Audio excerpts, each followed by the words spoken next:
उज्जवल और उसके आदमी भाग के गौतम को वेदांत से दूर खींचने की कोशिश करते हैं, पर गौतम टस से मस नहीं होता और वेदांत का शरीर और तेजी से कांपने लगता है।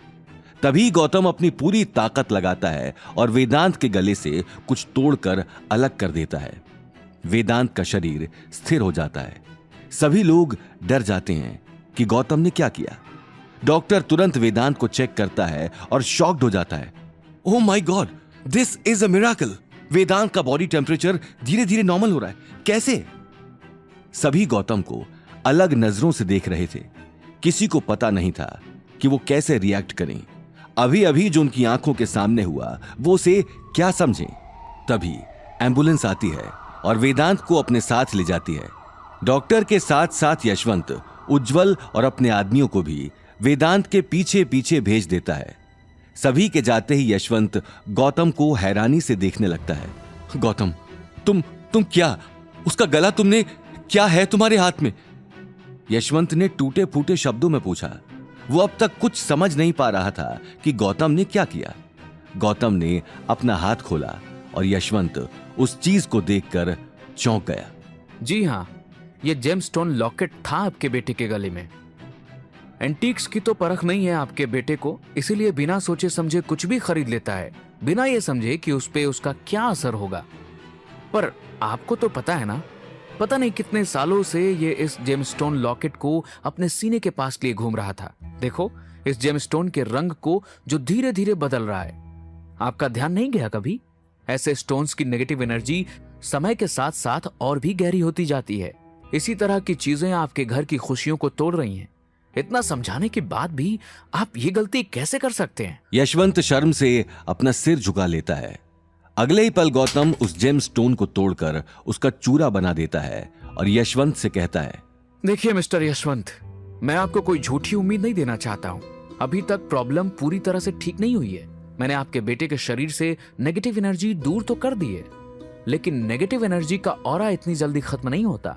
हमें आपके बेटे को बचाने के लिए कोई ना कोई सॉल्यूशन ढूंढना होगा, जिससे आपके बेटे के अंदर ये एनर्जी पूरी तरह से खत्म हो जाए।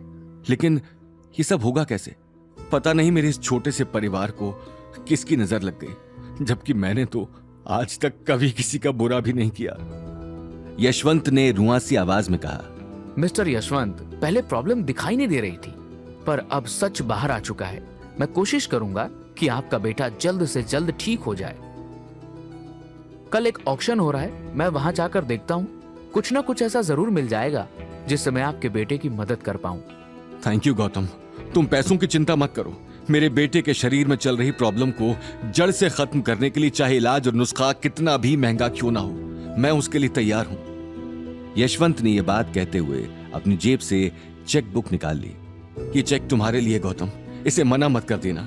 मेरे बेटे ने तुम पे गन तानी, फिर भी तुमने उसकी मदद की। तुमने मुझे कहा कि मैं तुम्हारे डैडी जी की उम्र का हूं, तो प्लीज ये चेक एक्सेप्ट कर लो, प्लीज।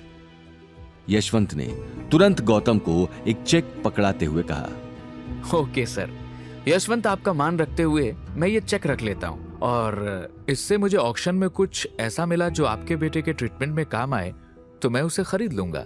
डोंट वरी, मैं कोशिश करूंगा कि आपका बेटा जल्द से जल्द पूरी तरह से ठीक हो जाए। ये बात सुनते ही यशवंत ने गौतम के कंधे पर हाथ रख दिया। गौतम अगले ही पल वहां से निकल गया। गौतम कुछ ही देर में घर पहुंच गया। घर पहुंचते ही गौतम के दिमाग में यशवंत की ही बात चल रही थी, लेकिन जैसे ही वो घर के अंदर घुसा तो उसे सामने अनिल बैठा हुआ दिखाई दिया। अनिल के हाथ में ऑक्शन के पासेस थे जो उम्मेद भवन के ओनर ने उन्हें घर आके कल दिए थे। पर खुशी की जगह अनिल मायूसी से उन पासेस को देख रहा था। गौतम को साफ पता चल रहा था कि अनिल ऑक्शन में जाना तो चाहता है, पर डरा हुआ है। गौतम अंदर आता है और अनिल उसे देखकर तुरंत पासेस को साइड में रख देता है। गौतम, क्या हुआ? तुम तो ऑफिस गए थे, जल्दी वापस आ गए? अनिल ने गौतम को सामने देखते ही पूछा। हाँ डैडी जी, वो मुझे मिस्टर यशवंत मिल गए थे जो उस दिन एंटीक स्ट्रीट में मिले थे।